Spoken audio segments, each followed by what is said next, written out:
For Kobe. The Kobe one, yeah, sorry. Kobe? Yeah, Kobe. We giving MVPs to 7 seeds now? 8 seeds? That's what we doing? Steve Nash was an 8 seed almost his whole career. Not when he won MVPs? He never won a championship. Has he been in, how many times has he been in the finals? The MVP ain't giving you... How many times has Steve been in the finals? Who cares? No, I'm just asking you. You know the I'm answer. just asking you. Thanks, Steve. Yeah. Never. So? That don't mean nothing. You're not no MVP. You're a good point guard. Rayford Alston played in the finals. Didn't that make him MVP? But, come on now. I'm just saying. They gave Steve 2 MVPs. They didn't give him. He won 2 MVPs. What? They didn't give him. He won that.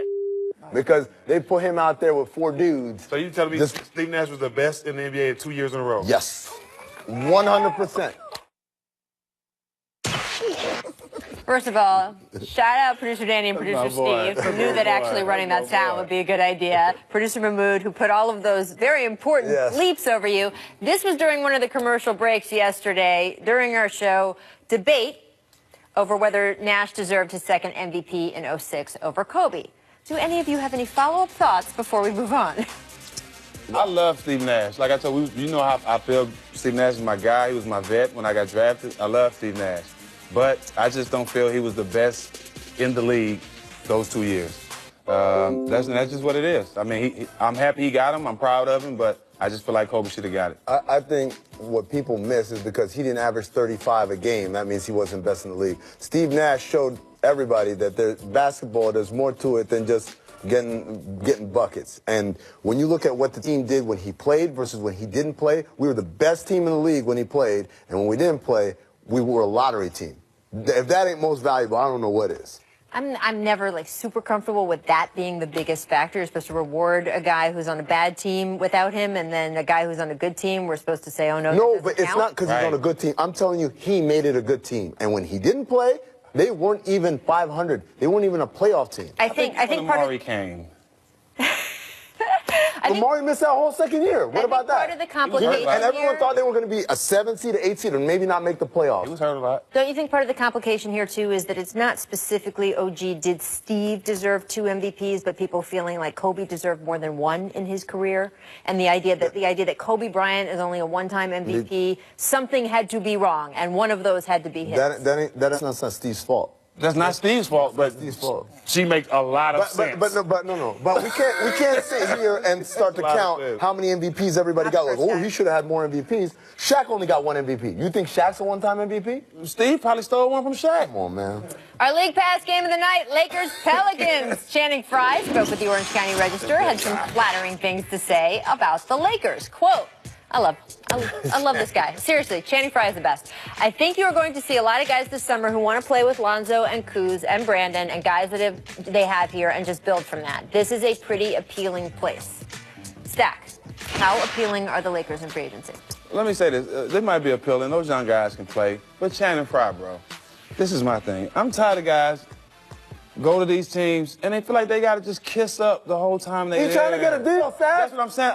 Come on, man. I don't like that. Be yourself. That's him. That's Channing. By the way, Channing is known as one of the best locker room guys in the league. And I'm not saying that, but he wasn't. He is a positive force. He wasn't patting him on the back before he got there. Well, he didn't know them before he got there. He played in the East. Put it like this.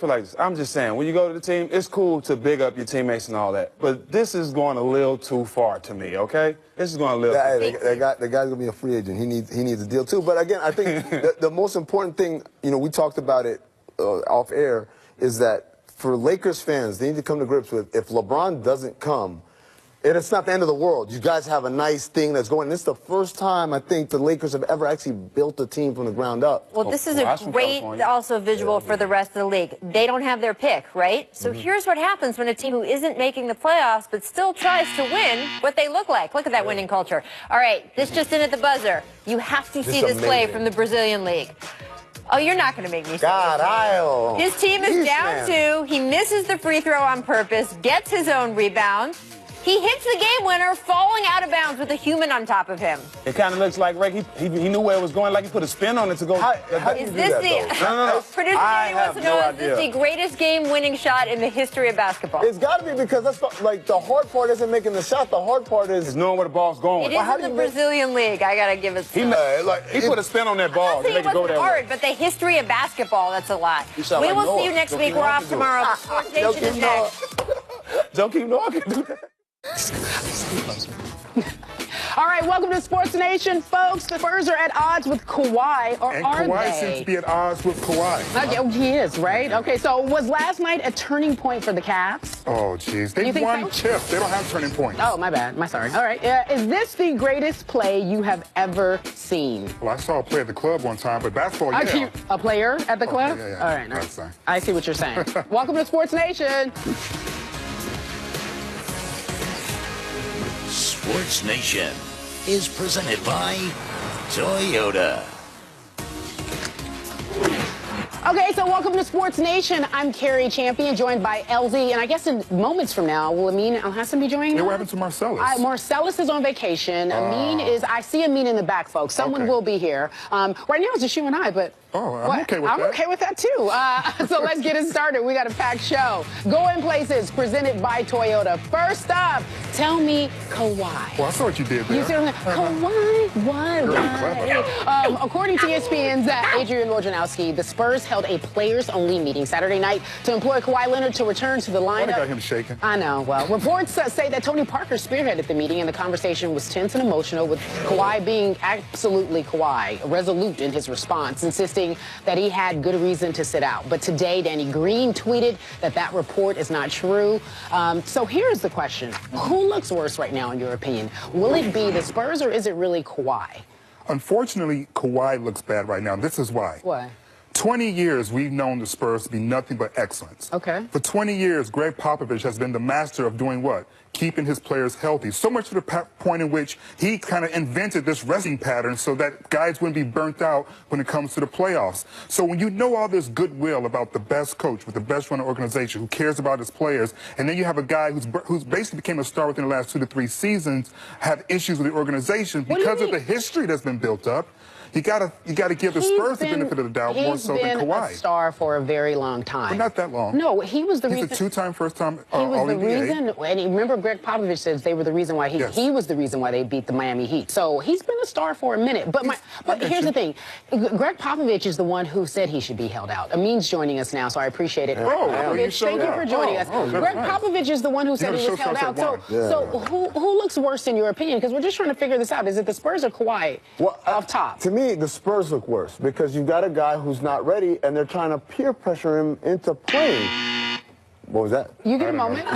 When you're late, you know time starts. So the peer pressure is not a good look. Yeah. And so you said, oh, they got a history to take care of their guys. Well, Kawhi had an injury a couple of years ago that was misdiagnosed. Came back early, got worse, and that's why he's feeling the way he's feeling right now. Like, you guys, your doctors say I'm okay, but am I really? Because I don't feel that way. And that's the one thing I always say about athletes, they know their body. Yes. If he doesn't feel right, even if everything is clear, what's going to end up happening, so it's his leg, he's going to start favoring that leg. And when you start to favor something, not just mentally, Carrie, but when you start to favor this leg because I think it's hurt, I put stress on other parts of my body, and that's how further injury goes. So even if all the tests are positive, or if it's a negative, they show that he's fine, he's still, if he doesn't feel fine, you can't pressure him into that. I understand about the pressure and how that's not a good look, but in terms of who's actually looking worse, I think it is unfair. But again, there's a long history of the Spurs doing things the right way. And so it makes it very difficult to all of a sudden say, with this one superstar, when you've had like 4 Hall of Famers on your staff for like the past 20 seasons, all of a sudden now with this one, you're going to mishandle him. The way he's handled himself, he always goes to what Pop says. I have a hard time believing that he's at fault here. But here's the caveat. It's a little bit of both, probably. But the caveat is also the relationship that his uncle/agent has with the organization has reportedly been tense. That's another reason why he doesn't look that great. This is what I'll say.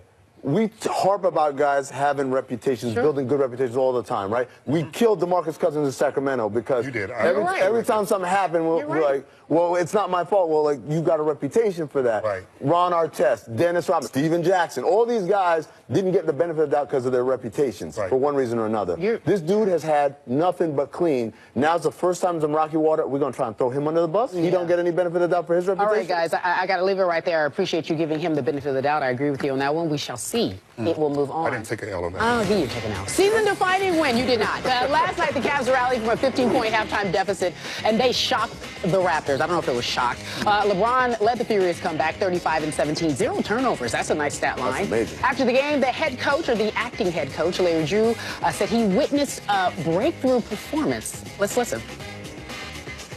I always say that there is one game during the season that changes your team. That game can be early, it can be midway, it can be late. But there's always one game that kind of changes, changes your team, the mindset. And I really believe tonight's game might have done that for us. Okay, so I want to hang on that word change because I don't know what he means. I was under the impression, folks, and you help me if I am wrong here, that they were the ones, being the Cavs, to be the leaders in the East, if you will. Nobody was really betting against LeBron. So when he says that game changed their season, what did it do for them, I mean? I thought that was just a good game. Yeah. I think it's just a good game. I don't believe in turning points. My thing is the next game they play is the Phoenix Suns. If something happens and they lose that game, which happens, it's the NBA, you lose to teams that are much worse than you sometimes. Does that mean that wasn't a turning point? Or is this another turning point? I don't believe in turning points. I think LeBron said it too. Like, there's like 11 games left in the year. How much of a turning point can we have? This is why I was so disappointed in Coach Drew's remarks, because it sounded as if he'd never been there before. Turning point in the regular season for teams that are up-and-coming teams, the young teams, the teams that still have things to prove. When you've been to the NBA Finals as many times as Cavs team has with LeBron James, you don't have regular season turning points. Your turning point is Game 4 or Game 5 of the NBA Finals when you take control of a series. That's their turning point. Maybe he could be referring to all the new parts, and now they're all in place, and they figured it out. Well, I mean, they missed 5 guys last night, so and the coach. So I don't know. They still haven't turned in that sense. If there was a turning point in the season, it was the trade. That's it. That's when it was. It's not this game last night. But even then, I mean, if you think about it, before the trade, LeBron James hits that big shot. Isaiah Thomas is there jumping up and down trying to get his attention. And we're like going, oh, now the Cavs are here. And then they trade everybody and they go out and win before the players are able to play. And it's like, oh, they won without the new players. And then they got the new players and LeBron James telling J.R. Smith, oh, we got a squad. I mean, we can find multiple turning points. Well, IT just texted me and said he's happy to be with the Lakers. Oh, okay. Off the bench or on starting? He said he didn't mind that. The similar role he'll come back to. Right. Meanwhile, California love. Speaking of the Lakers, Channing Frye says Luke Walton and the Lakers' young core of Lonzo Ball, Kyle Kuzma, Brandon Ingram. They didn't put Josh Hart in here. Exciting. And they all have qualities that could attract free agents like LeBron and Paul George. And here's the quote. This is a pretty appealing place. It doesn't hurt that it's the Lakers and that these young guys are some of the best young guys in the NBA. So, I mean, would you agree that the Lakers' young core, if you will, is appealing? They're attractive to these big-time free agents. Channing is politicking for himself. Yeah, he's like, I got a job. I'm ready. Really good. Free agents coming up. Would love to be here. No, this is what I've been saying. There's a sentiment around L.A. that if they don't get LeBron and Paul George, and their offseason was a failure. And my thing is, people need to be more positive about what they have instead of what they don't have. What they have is a nice core group of guys who are developing, who are with a young coach who's developing, and it's getting better, and they're winning games now. Basically since the trade deadline, they've become a winning team and a winning culture, and that's what you should be happy for. Now, if I'm a free agent, not name LeBron, but another free agent. Named? Paul George. DeMarcus Cousins. I look at it, and yes, I say, oh, wow, they've got something. They're not expecting me to come and be the savior like in years past where the Lakers are trash, but we're the Lakers. Sure. Now you've done it the right way. You have players that are going to get better. You have a winning culture that's starting. people want to get with that. And beyond the young core of players, there's also the fact that the team has executives now that have shown very quickly that they're competent. And when you have a competent executive GM and president, Magic Johnson, Rob Pelinka, who made smart moves very early, drafted right players late in the draft, you realize that not only do we have a good core, but we have a couple of guys here who also know how to take that next step in terms of putting other pieces around me to make us champions. All right, so for Channing Frye's winning a job. Of course, he's a busy. He needs a job, and he deserves Bron, it. we hear you. Meanwhile, I'm available too. You are. Bron, bad news. It's time for 3 cheers. It's never bad. 1 cheer for Clippers Austin. No. Hang it, Austin. Why are we doing that? Rivers gets denied a handshake by a ref. Watch. Twice, though. Twice. He's like, I ain't full. He's like, one more time. He's like, I'm He tried to come back one more time. 2 cheers for a fan at Astros Nationals game. A fan drops the foul ball back onto the field. What are you doing? Oh, wow. The fans aren't ready either. Okay, so the fans Oh, That was smart. Oh, no. That was good. I like it. Okay, yeah, I'm taking it with me. Fans aren't ready man, either. Spring training. 3 cheers for Nuggets Malik Beasley. Did you see this? Yes, I did. Okay, Beasley commits one of the worst turns. I would have rather just done a 5 second. I would have just, right. I think You didn't like that? just right here, eyes gone. I would have grabbed my hamstring. Players mess up sometimes. Everybody can't literally players mess up sometimes. Meanwhile, coming up next, Dwight Howard played like Superman. Does he still get to be called Superman? No. Does he deserve more respect? The guys just weighed in. We'll discuss this in a few moments. Sports Nation.